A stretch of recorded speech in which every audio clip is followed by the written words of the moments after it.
Hello, everyone, and welcome to the second day of Sea of Solutions 2020, a partnership event towards solving plastic pollution at its source. Thanks very much to our organisers, the United Nations Environment Programme and the coordinating body on the seas of East Asia through the SEA or Sea Circular project supported by the government of Sweden. A reminder of the context in which we're meeting. Waste disposal systems are overwhelmed like never before. The COVID-19 pandemic has changed the way we consume single-use products, especially plastics, and an unprecedented volume of plastic is finding its way into our oceans. How can we now progress to less plastic wasted? We want you to join the conversation and be part of the solution, indeed, the Sea of Solutions. This year, our partnership week to prevent marine plastic pollution is, of course, a hybrid in-person and virtual event. We have participants from all around the region. 50% of those who registered are indeed from Southeast Asia, Thailand, Vietnam, Indonesia, Malaysia, Cambodia, the Philippines, and Singapore. The rest are from South Asia, East Asia, including all inhabited parts of the globe, including the Middle East, Oceania, North America, the Caribbean, Central and South America, Europe, and Africa. Your participation is absolutely crucial if we're to get this enormous task done. So we're showcasing your voices and need your contribution. From each and every one of you, we're seeking a simple but powerful pledge, a commitment or statement to less plastic wasted from the perspective of your work. Your pledge is a statement of a solution towards our vision, together less plastic wasted. Your pledge may focus on recovering wasted plastic through circular economy approaches like design and product innovation, business solutions, research, investment, collaboration, or multi-stakeholder participation. Your pledge needs to be smart, specific, measurable, achievable, realistic, and time-bound. Your pledge will not just describe a vision, it should commit to achieve a target towards less plastic wasted. We've taken a look at the Pledges tab, and some participants are already making pledges, but we need all of you to provide your commitments. The deadline is at midnight Bangkok time, or 1700 GMT, Friday, the 27th of November. So get your pledges in now. And this leads me to our leaderboard. Have you seen it yet? If not, click on the icon that looks like a trophy at the top of your screen on the Sea of Solutions 2020 event platform. Engagement is a big part of our goal, so we're using technological wizardry to award points every time you get involved. These include things like attending a live session, rating a session, viewing a profile, viewing a virtual exhibition, dropping a business card, and of course, making pledges. Let's now begin our next, second plenary session, Financing to Build Back Better. Risk and opportunities for investment in plastic pollutions and marine litter reduction. Over the next hour, we feature perspectives from organizations at the forefront of financing for marine litter and plastic pollution reduction through projects that impact lives and livelihoods, plastic waste, and ocean health. Their interventions will identify pathways to accelerating investment and building back better. We can now play you an introductory video to set the tone. It's called Financing and Investment from the United Nations Environment Programme.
And now to give his opening remarks, we have Ta Dinh Thi. He's Director General of the Vietnam Administrations of Seas and Islands. Good morning from Vietnam.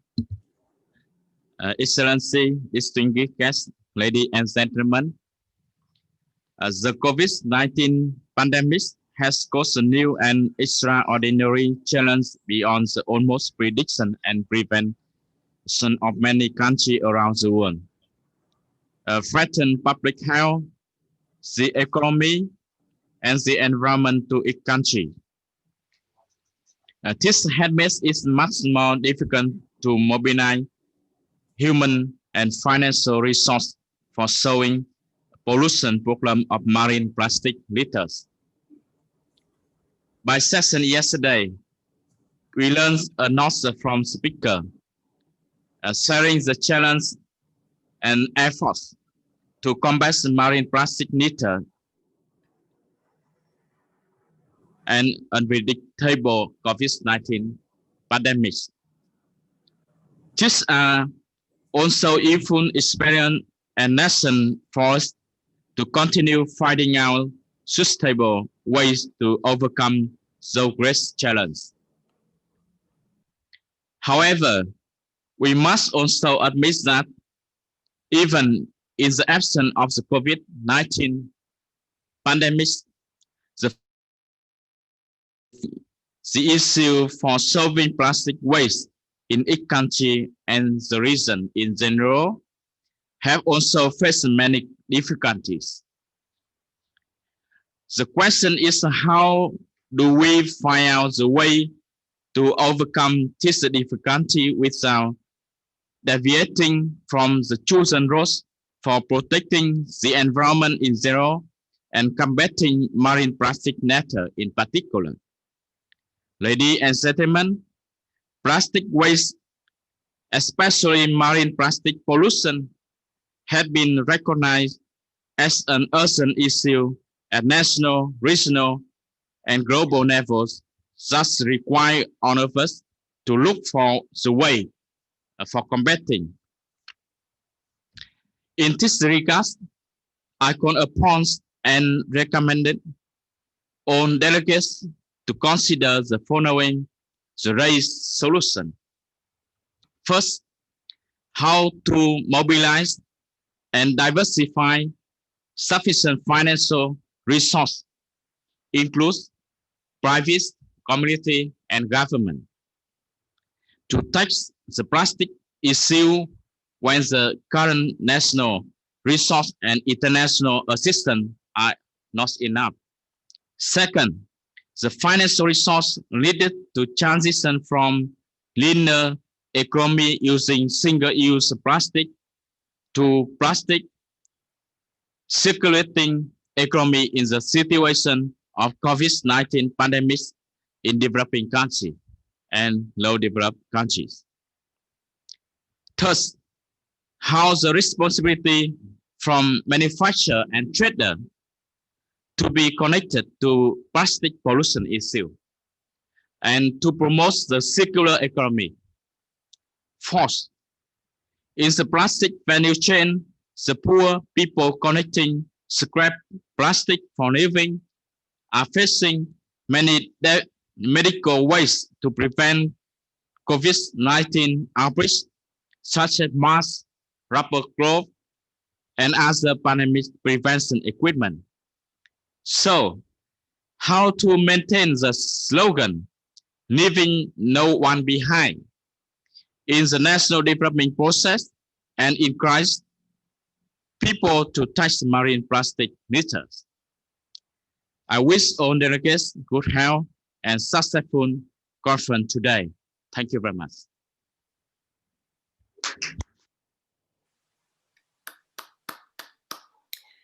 Thank you very much indeed, Mr. Ta Dinh Thi.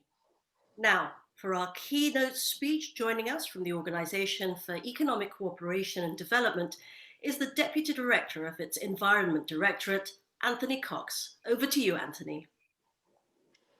Thank you very much, Veronica, and good morning, everyone, and greetings from Paris. I'm very pleased to be to have the opportunity to take part in this plenary session on finance and to provide some of the scene-setting remarks. Now, we really are at a critical time for green finance as we head towards what we hope and trust is the end game of the pandemic. Governments are pouring billions into the post-COVID recovery, and we need to make sure that we invest wisely to drive resilience and drive sustainability in the ocean. And the marine plastic pollution issue is a core part of that challenge. This has to be part of the conversation if we're not only to recover, but to build back better and to build back bluer. Now, this is an issue not just for the region, but also for the rest of the world, of course. Indeed, what we've seen in some recent research is that the United States is not only the world's top plastic waste generator, it's also amongst the highest contributors to plastic waste that is entering the coastal environment.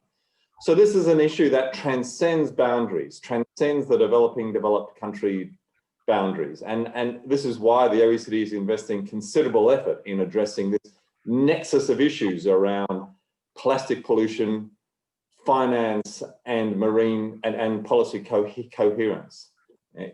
Indeed, our recent report on Sustainable Ocean for All contained new estimates of official development assistance that showed the scale of the challenge ahead of us.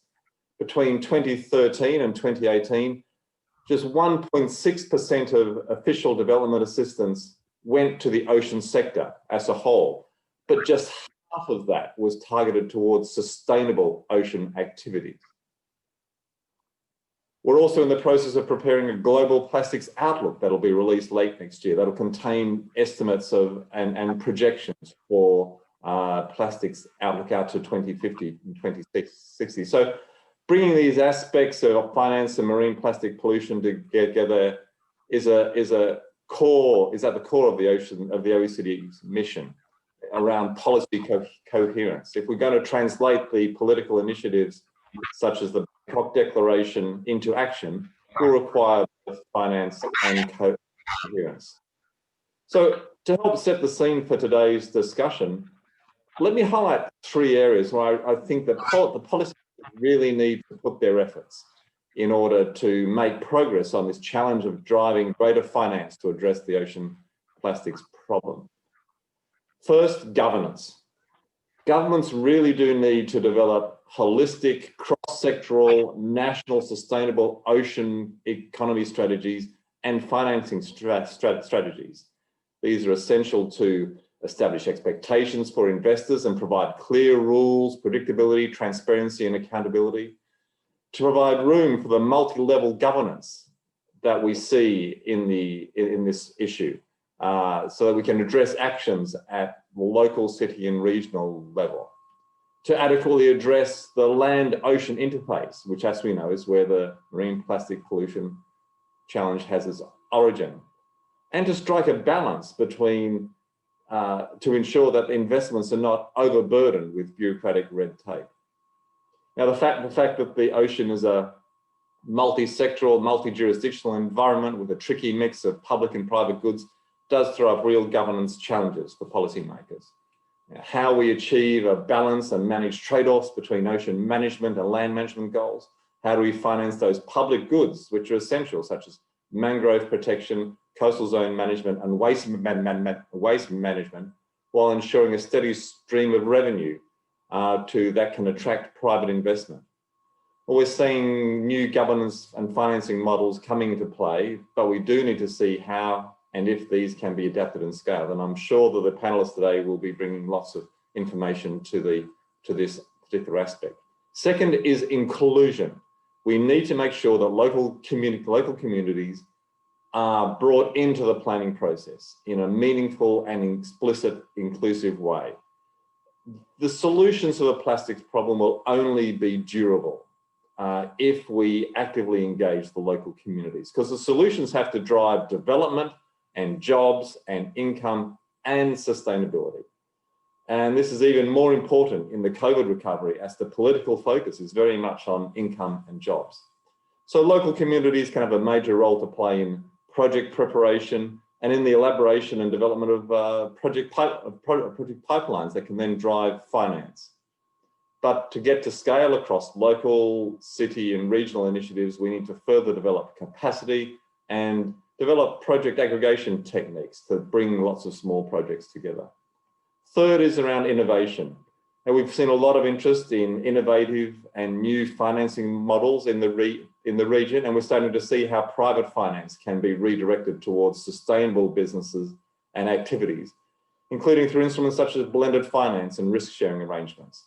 Now, between 2013 and 2018, official development assistance blended finance arrangements leveraged around $3 billion of private finance in support of ocean-related projects in between 2013 and 2017. Now, 44% of that was for ocean-based industries, but 56% was for land-based activities such as waste management and water and sanitation projects. So other innovations such as impact investing, blue bonds, blue carbon, debt for ocean swaps, insurance mechanisms, hold a lot of promise. Plastics management solutions such as extended producer responsibility, sustainable plastics design, plastics taxes, plastic bans are all going to be part of the toolkit that we need to bring to bear. But the success of these innovations turns on the critical linked issues of governance, planning, inclusion, and an overall supportive enabling environment. So Veronica, let me finish by noting that the OECD will be joining with COBC, with UN ASCAP, the ASEAN Secretariat, and the Indonesian Coordinating Ministry of Maritime Affairs and Investments to discuss these issues in a regional ocean policy dialogue in mid-December, on the 15th to 16th of December, virtually, of course. All are welcome to join as a follow-up discussion to what I'm sure will be an excellent panel in the rest of this session today. So thank you, Veronica, and I will leave it there. Thanks very much indeed, Anthony. I'm going to ask you to hang around to see if you want to make comment after we've heard from all our panelists, but I think you've set the tone very nicely for us. It's an extremely complex and challenging field that we have ahead of us. So let's discuss the issues that you've brought up and more. We're aiming for an interactive and dynamic discussion about the key issues with some distinguished experts. Let me introduce them to you one by one before I start asking them questions. First of all, Mona Sur is with the World Bank as Practice Manager, Environment, Natural Resources and Blue Economy for the World Bank. Andrew Jeffries is with the Asian Development Bank. He's the Country Director for them in Vietnam. Jacob Dur is President and CEO of the Alliance to End Plastic Waste.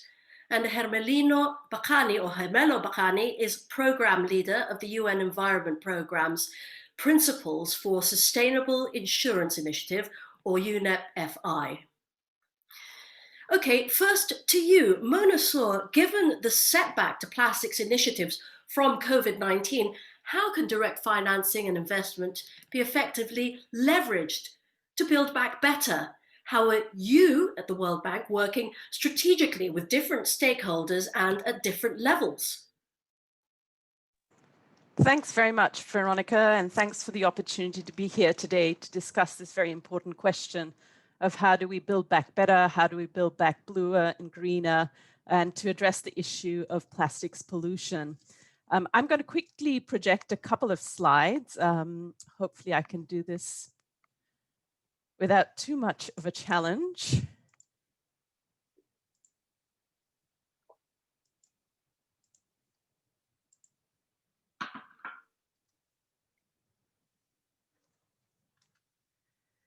Great. So I think, as Anthony already mentioned, this is a really critical challenge that we all need to come together to help solve. At the moment, it seems that the war against plastic pollution seems to have taken a bit of a temporary backseat during the pandemic, and largely because some countries have had to delay certain policies related to plastics management, including delaying plastics bans. At the same time, we also see this huge proliferation of medical waste And as countries and citizens have more concerns about hygiene, we also see an increased use of plastics for food and drink. At the same time as well, the fall in oil prices has also put the plastics recycling industry at risk, with an inability to compete in markets against low virgin plastic products. But the pandemic also provides a really good opportunity to reset our relationship with plastic and to build back better. And of course, in all of this, financing and investment will be key. From the World Bank side, we see ourselves as being pretty well positioned to support this issue. We're working across the World Bank group, including with the International Finance Corporation, which is our private sector arm. And we are working to leverage financing throughout the whole waste value chain. So here in this slide, you see what I'm referring to as the waste value chain. At the moment, addressing plastic pollution is relatively new. And in order to target and leverage investments and effectively build back bluer, we really need to start out by supporting robust analytics on plastics diagnostics, looking at effective policy options, looking at financing mechanisms, and as other speakers have mentioned, innovative technology. Upstream, we need to really focus on reducing plastics actually entering the system, including by looking at alternative materials as well as product design. And here, involvement of the private sector is going to be key. Within the World Bank Group, the IFC are already helping to catalyze this. They're looking at financing investments in alternative materials in the region. But midstream, we also need smart regulations to help decouple the recycled plastics market from the virgin plastics. And this, of course, will bolster private sector opportunities. Further downstream in the waste chain, the more expensive the solutions become, and this includes things such as waste management and cleanup. And the higher likelihood that those solutions will fall to the public sector. Investment is needed to ensure efficient waste collection and, of course, segregation. And it's important that broader solid waste management projects specifically consider plastics. But ultimately, it's hugely important that we consider investments across the whole plastics waste chain, including financing of analytics to inform effective investments. So to this end, I'd just like to share with you some of the things that the World Bank Group is currently engaged with in this region, in East Asia and the Pacific. At the national level, we have leveraged significant grant resources from development partners to support plastics through analytical work, support for policy reforms, technical assistance across the region. And we've been doing upstream analytics where we're using quite a few innovative approaches, such as using drones to identify plastic hotspots and the top plastic products that are polluting marine and riverine areas. We're also focusing on plastics value chains. We're looking at barriers to the private sector coming in and what sort of public and private sector interventions are needed. And the IFC is working on several investment deals in compostable plastics, PET recycling, and waste management, as well as cleanup, and helping commercial banks develop new financing instruments and a framework for blue finance. In terms of policies, we are supporting countries in their development and implementation of national plans of action to address marine plastics. And we're also looking at investments in solid waste management in Cambodia, China, and Indonesia. In terms of the second part of your question, Veronica, I've already talked a little bit about the role of the private sector, but on the public sector side, we also need to consider all levels from municipalities up to national governments and regional organizations. And the combination of shared marine areas and water bodies and intra-ASEAN trade means that plastics is really a transboundary issue that needs to also be tackled at a regional level within ASEAN. And to this end, we've been supporting the ASEAN Regional Action Plan for combating marine debris. And there are many ways that such an action plan and regional actions will support national actions, including providing shared lessons and best practices, and leveraging economies of scale on things such as standards and training. And I'm also really excited to share with all of you a program that we're currently developing, the Southeast Asia Regional Program on Marine Plastics, also known as CMAP. This is going to be a program that is being developed in collaboration with the ASEAN Secretariat, and it is aligned to some of the key priority actions within the Regional Action Plan. So it will cover grants for innovative investments, specifically to support proof of concept and mobilize the private sector, as well as green stimulus for COVID-19 recovery. The problem of plastics is one that has been created in our lifetimes. Half of the plastics ever manufactured have only been made in the last 15 years. The costs of inaction are rising rapidly, but jointly working together across all levels of government, the private sector, development partners, we can certainly finance and implement some of the urgent and concrete actions that are needed. Thank you. Thank you very much indeed, Mona. Really interesting to hear that the World Bank got some drones out there watching everyone in case they're littering plastics. Be warned, everyone. All right, let's turn to the situation or the perspective of a development bank, Andrew Jeffries with the Asian Development Bank. Can I ask you how, how can governments de-risk private finance? How have development banks responded with investment in plastic pollution reduction during COVID-19? I mean, the instruments that the ADB uses are rather similar to the ones that Mona was just talking about: policy dialogue, loans, equity investments, guarantees, grants, and technical assistance. How are those being used? Okay, anyway, thank you. Thank you for having me, and good morning, good afternoon, good evening to everyone. I'll begin by answering the second half of the question on what ADB is doing, and then maybe generally a little more on de-risking such projects and investments. So first and foremost, like as Mona just previously said, we recognize the importance of the oceans for our planet's survival. There's tremendous opportunities in investments with the ocean, and of course the impacts from plastic pollution can be devastating. There are billions of livelihoods at stake with the health or lack thereof of the oceans. So in response to all of this, at ADB, we launched the Action Plan for Healthy Oceans and Sustainable Blue Economies, along with our Oceans Financing Initiative in May 2019. So this action plan aims to scale up investments and technical assistance in ocean health to reach $5 billion in the period from 2019 through 2024. And that would be combining finance from ADB as well as other sources. So it includes a focus area on pollution control from land-based sources, given that's one of the major contributors to the ocean problem. So to support this work, we're developing a flagship oceans program called From Source to Sea Towards a Plastic-Free Ocean.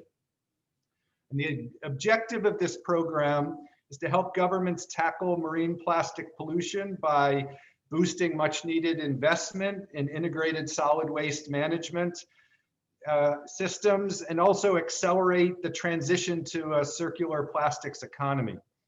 So as we all know, with the COVID-19 pandemic, this has kind of exacerbated this problem. There's actually more pollution, more plastics, more unbiodegradable waste because of the pandemic than before. And it's also diverted resources and attention away from this issue.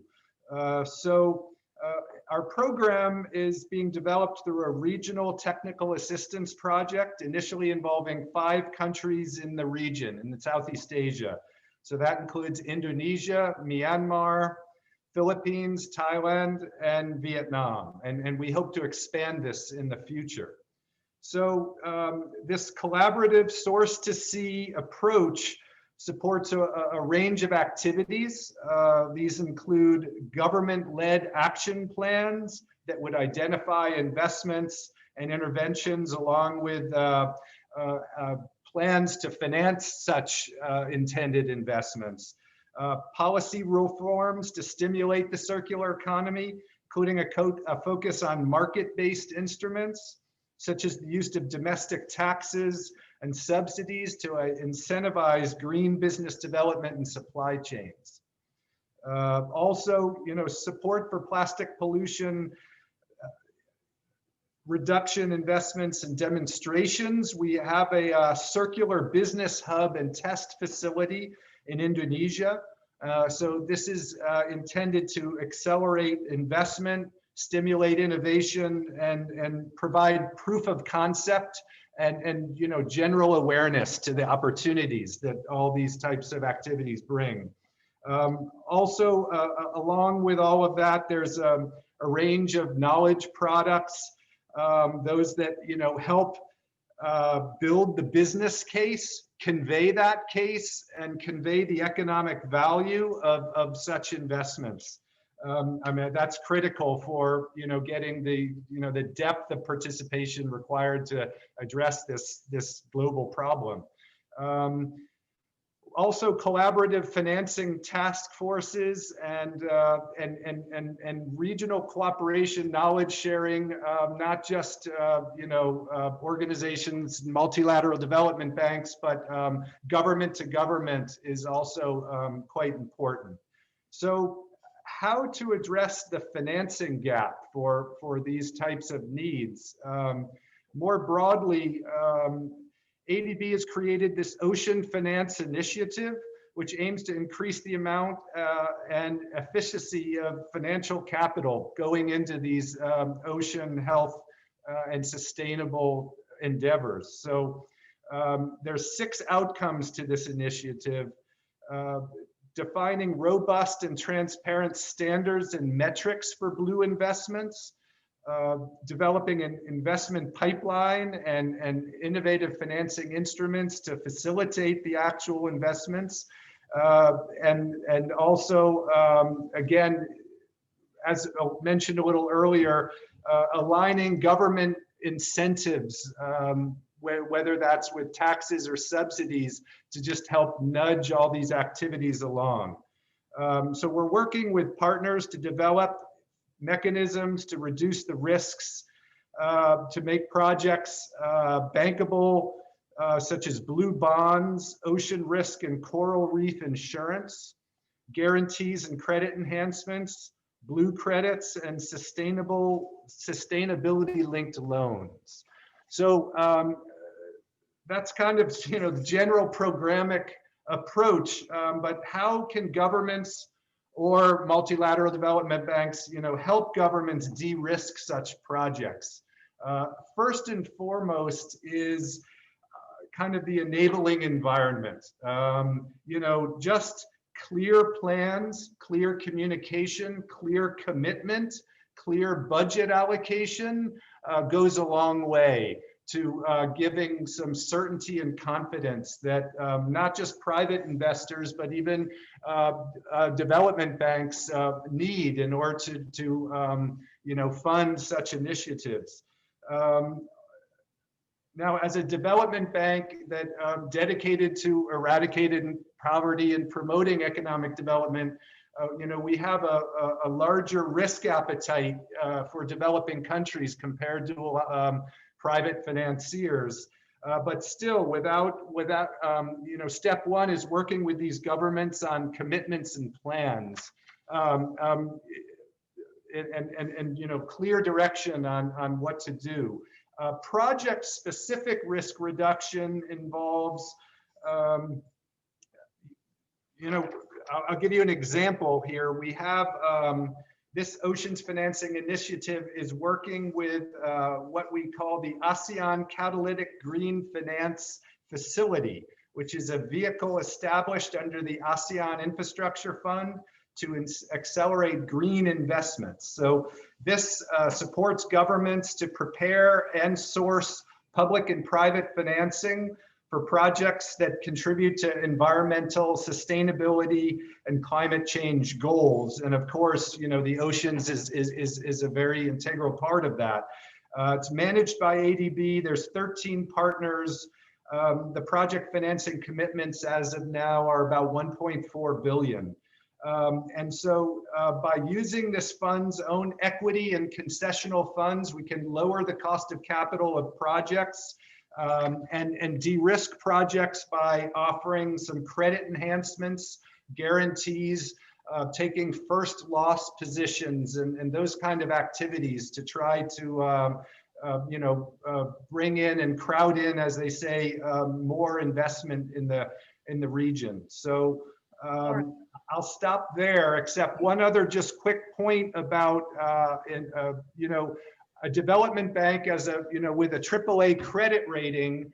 If we are financing a project or a contract on a municipal waste facility or any other type of investment that contributes to this problem, it gives contractors confidence that if we're financing that contract, that they have a AAA rated funding available so that they can get paid as they reach the requisite milestones of the contract. So that's just a common way in general that a development bank can add value in developing countries. So.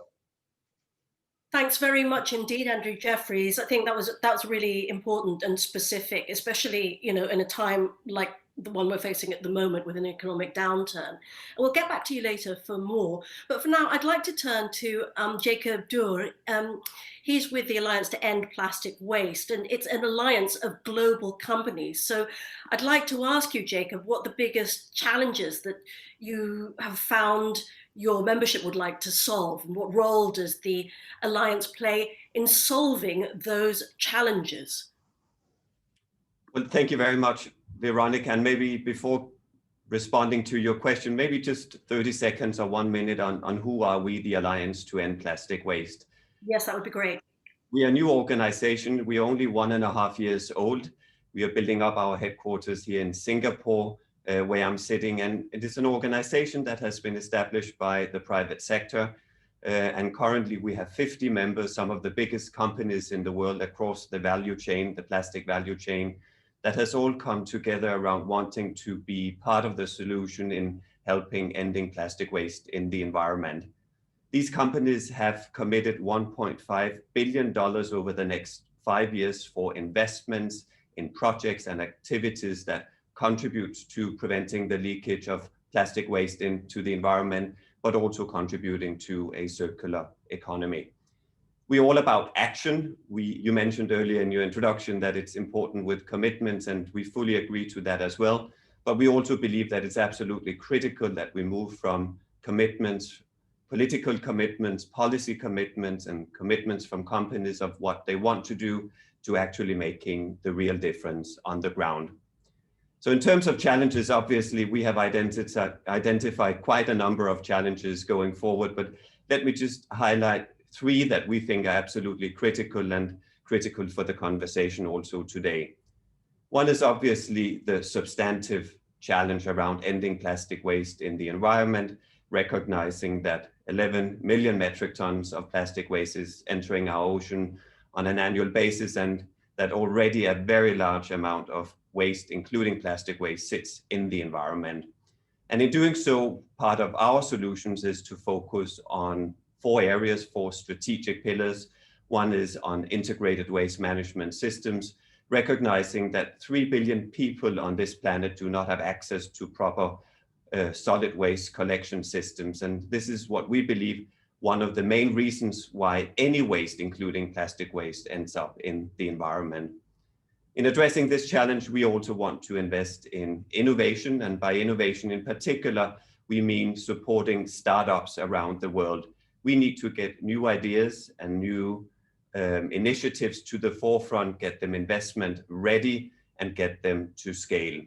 A third area that is important in addressing the substantive challenge of ending plastic waste in the environment is getting people on board. And we do that through a focus on engagement and education. We can have the best systems and we can have the best policies in place, But if you don't get people to rally around and understanding the important role that we as individual citizens play in managing waste, including plastic waste, we are not going to have the impact that we are looking for. And the fourth strategic pillar for us is on cleanup. A lot of plastic and waste in general sits in the environment. We want to partner with organizations that are already operating in this area to help efforts to clean up our environment. So the first challenge is around substance, is about ending plastic waste in the environment. The second challenge that we have identified is what we call the alignment challenge. And that is the fact that there are so many actors out there working towards addressing this problem, whether that's governments, whether that's civil society organizations, whether that's UN agencies and development agencies more broadly, financial institutions, or just citizens. But we are not aligned in terms of what we are doing and how to go about addressing this challenge. And where we see that the Alliance can play and is playing already a critical role is not only bringing the private sector together and resources that the private sector can provide, but also creating a platform, a convening platform where we can get all the actors together. Therefore, for us, it's critical to work with local governments, municipalities and national governments, but also with civil society organizations, development banks, UN agencies, etc. Only if we can align around the challenge, we believe that we can make a real impact. And the third challenge, and this is the challenge of today as well in terms of discussing, is around financing. Studies are out there, and I look forward to the OECD study and the Global Plastics Outlook. But the estimates are that in order to make impact, we need investments of hundreds of billions of dollars over the next years.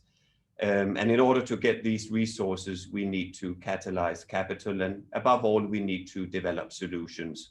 So where the Alliance can make a significant contribution, we believe, is to use our resources in developing the solutions that are required for not only preventing the leakage, but also contributing to a circular economy. And what we're already doing is we are working with development banks, and I'm being approached on a very regular basis by venture capital and private equity that sits on hundreds of millions of dollars that they want to invest in this agenda. But what we hear is lacking, and where we believe we can add value is in developing the solutions for the future.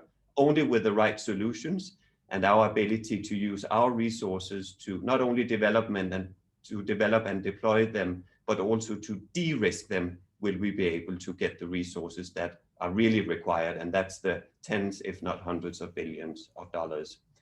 So the Alliance is unique in the sense that we bring in technical capacity and know-how of all our companies. We're able to convene the industry with all the other actors out there, and then we're able to bring in $1.5 billion that is available for solution development and solution creation and de-risking. And with that, we believe that we can move on from commitments, goodwill, and good intentions to real impact and real action on the ground. Thanks very much indeed. I mean, there are some really big names involved with Alliance, and we just heard about that huge amount. So I think that the Alliance could be a very important player in the efforts that we're talking about. We'll get back to you. I'm sure there will be lots of questions later, Jacob, but thank you very much for the time being. Turning now to our final panelists, Herbelo Bacani of UNEP Finance Initiative. Thank you very much. I know that you're also in the European time zone, as am I, so it's quite early in the morning. We appreciate this. How do you unwrap the risks, Mr. Bacani, with or for insurance companies as risk managers, risk carriers, and investors? Thank you, Veronica. It's a pleasure to join all of you. Let me start by saying that everything that we've heard is all important in terms of what are potential solutions to address plastic pollution. However, as an analogy, if we look at the climate change issue, whatever we do in the public space has to be complemented by private finance. To give an example, what we're trying to do is to shift trillions of capital that will be allocated into a sustainable economy, and that would include zero leakage and addressing plastic pollution. So in the context of the insurance industry, the UN Environment Program has the largest collaborative initiative between the UN and the global insurance industry called the Principles for Stable Insurance. And the reason why we are engaging with the insurance industry, particularly on issues like climate change, biodiversity, including plastic pollution, is very simple. There are three roles that the insurance industry can play in addressing environmental issues, including plastic pollution. We know that the core business of the insurance industry is managing risk. Risk is the raw material. So obviously, plastic pollution creates risks to the environment and to society. And because of that, it could lead to losses and claims, be it on health, be it on property, be it on vessels in the ocean. We also heard today that about what we need to do to de-risk. And insurance as a financial risk transfer instrument is a way to de-risk the investments in a sustainable economy, in a circular economy with zero leakage. And finally, the role of the insurance industry are also institutional investors. Globally, the insurance industry manages over 30 trillion in assets under management. And so the way that those investments are allocated will have a telling impact on whether that goes into industries or companies that are high in pollution or are moving over to plastic-free alternatives, for example. So what we've done is we've worked with insurance companies last year. We did a survey, we interviewed them, and we tried to understand how plastic pollution could manifest itself in the form of risks and opportunities for the insurance industry. And if we use climate change as an analogy, just like climate change, it presents several types of risk categories that are important. One is physical risks. Obviously, it could clog drains, it goes to the ocean, it affects human health. And so there is a physical risk dimension to plastic pollution. Second is the transition risk. So just like on climate change, we are trying to move from a high carbon to a net zero emissions economy. That's exactly what we're trying to do potentially on plastic, where we have high applied plastic pollution economy to zero leakage going forward. And so what we're trying to do there is that how can we then use the power of investments to shift the transition to plastic-free alternatives and to zero waste. And that's part of the agenda that we're trying to do, is to also shift those trillions of dollars in assets in a way that it could move us to a circular economy.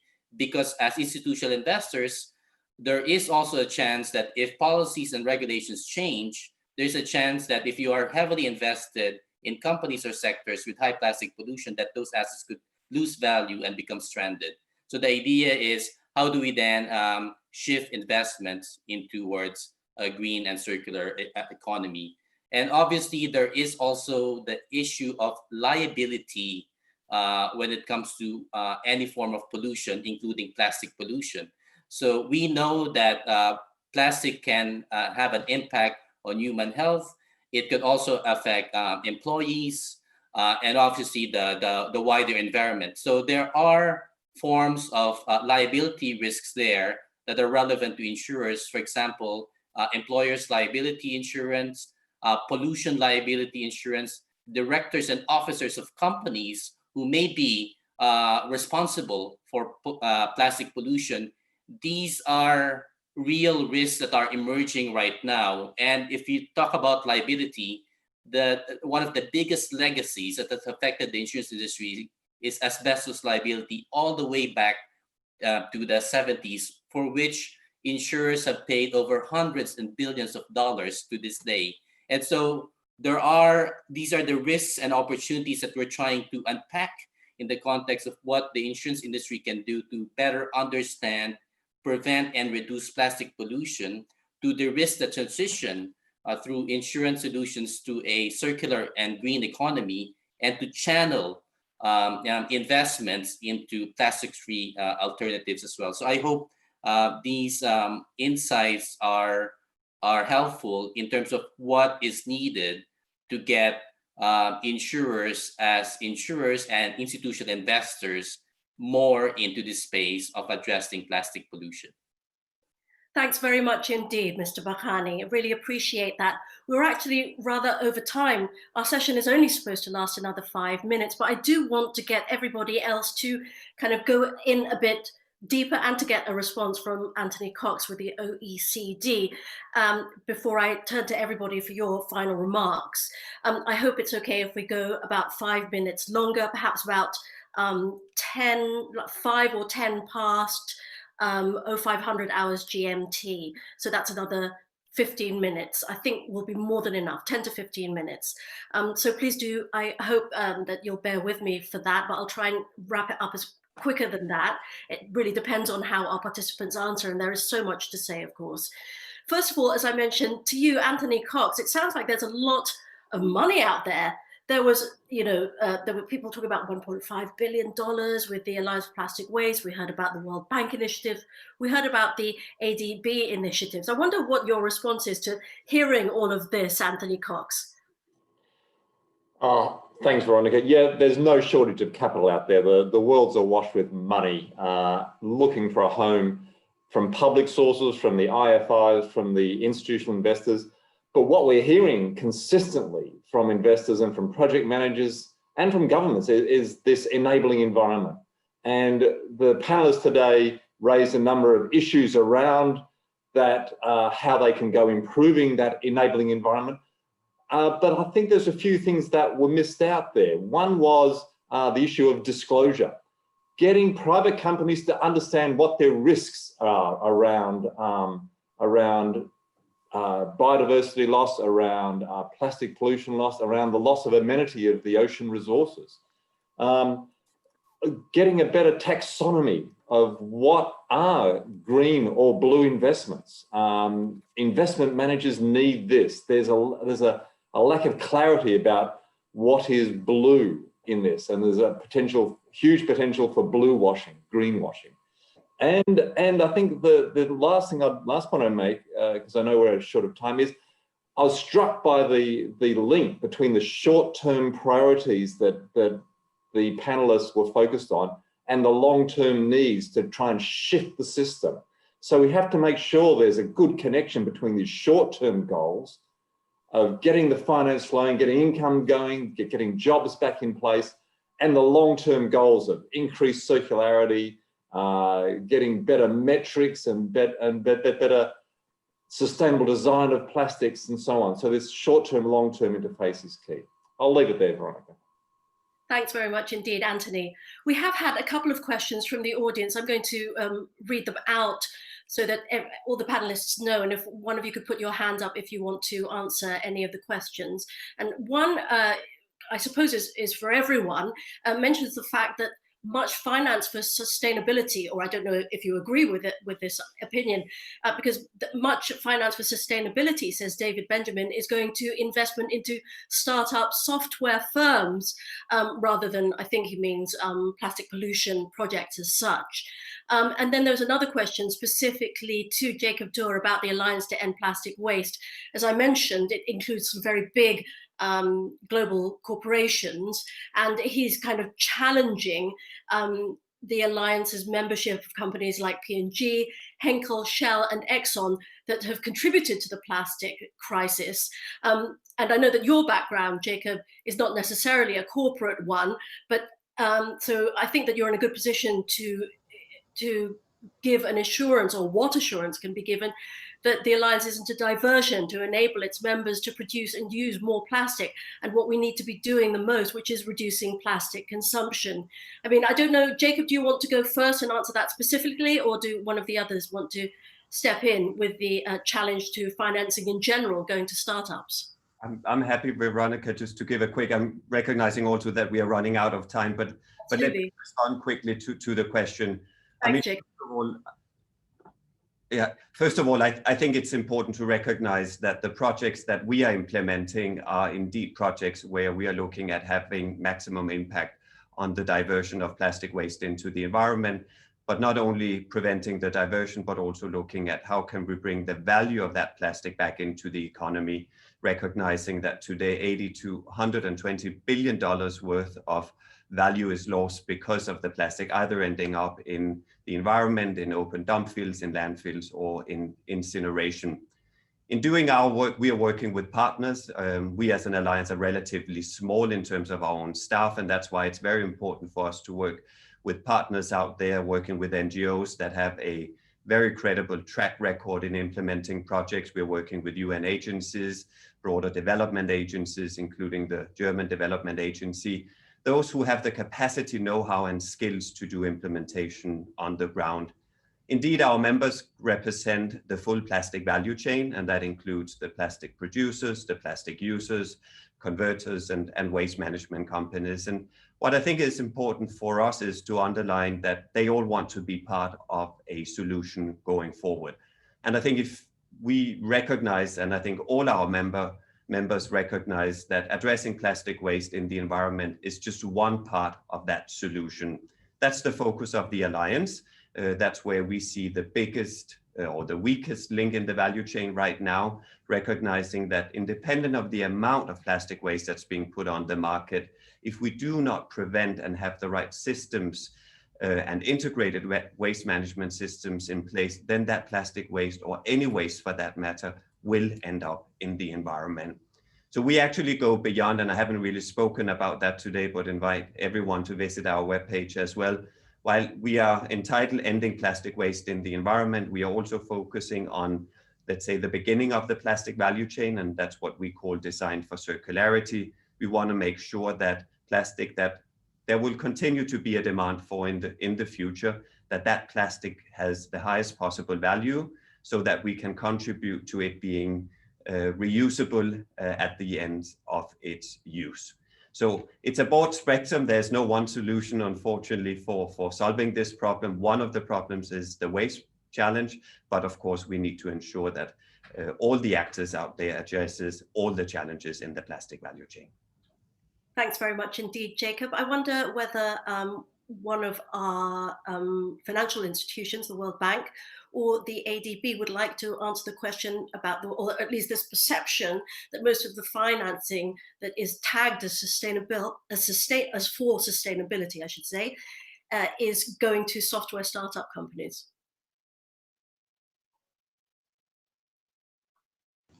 Mona?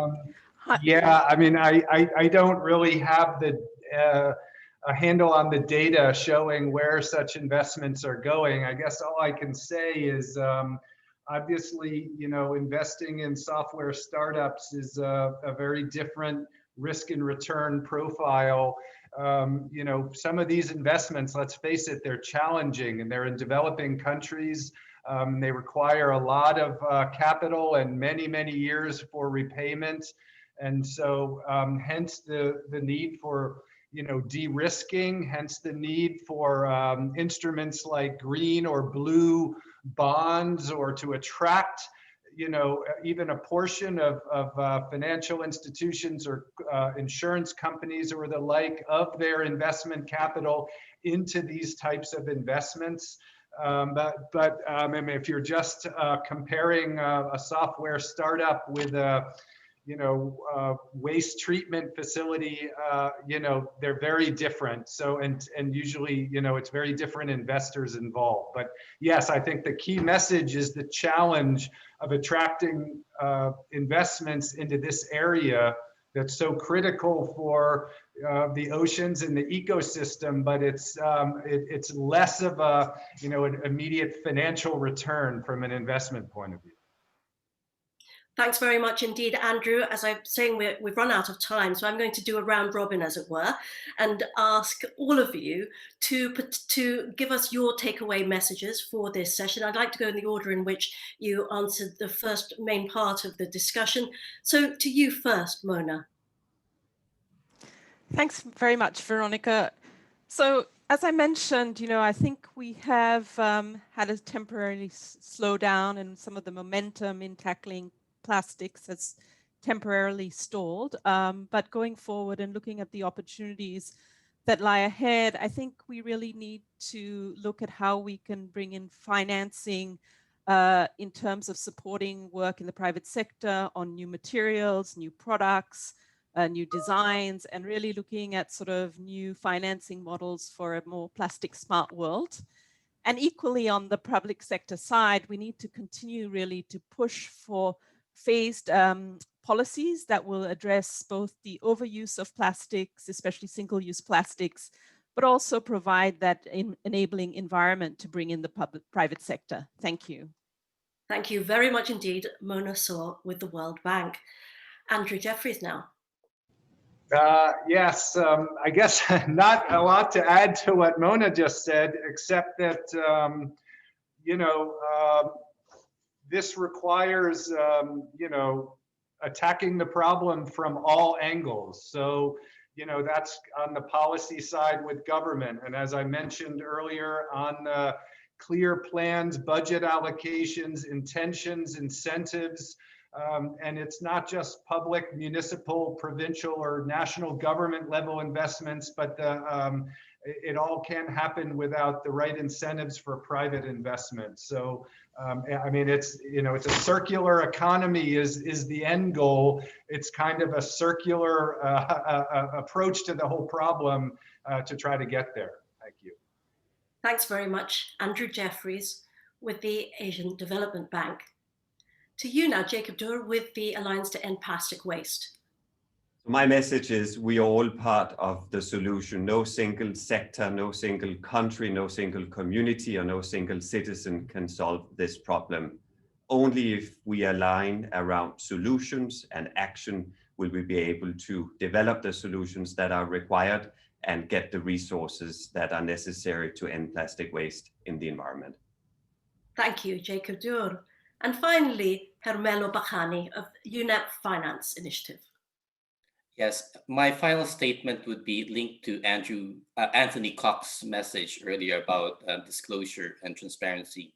So if we want to shift billions and trillions and use the full weight of money and financial markets to address plastic pollution, we want to be able to have greater transparency and accountability on the plastic footprint and transition strategies of companies. And so with greater transparency, financial and insurance markets will be more efficient in addressing plastic pollution.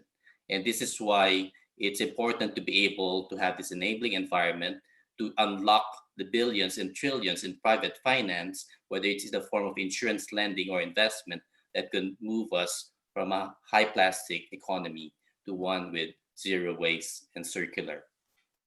Really ambitious visions there. Thank you very much, Hermelo Bacani, for setting out a path to one way that could be solved. And we should come full circle, actually. Hermelo's not our final speaker. Anthony Cox with the OECD is still there. Would you like to give a final statement, please? Thanks a lot, Veronica. I would just add to the great points that the other speakers have made and add this point about inclusion. We need durable solutions to the plastics problem, and that can only be reached if we engage local communities. And because these solutions have to be at the local level, that'll complement the more technocratic planning process that we've been talking about, which are important, but they need that community engagement. Thanks very much indeed. Brief as promised from Anthony Cox there in Paris. Thank you very much to all our panelists and to you for participating in this discussion. We have an exciting side event right after this plenary. It's Plasticity, the Director's Cut. Ready, set, show. Do check it out. For now, we'll wrap up this session and we'll be back with another plenary session later. Thank you. Thank you everyone for attending today's session at the Sea of Solution 2020. These are upcoming sessions. Please join them by clicking the link of the Hublot community in the chat box, click program, and then selecting the session you'd like to join. Within the community, you can also explore exhibitions as chat or set up meetings with other participants. We are excited to also invite you to contribute showcasing your voices of solutions to the plastic pollution. We are seeking a simple yet powerful pledge, a commitment or a statement to less plastic wasted from the perspective of your work. Submit the pledge to the Hublot community via the link in the chat and click pledges. Once again, thank you for your participation and have a great day.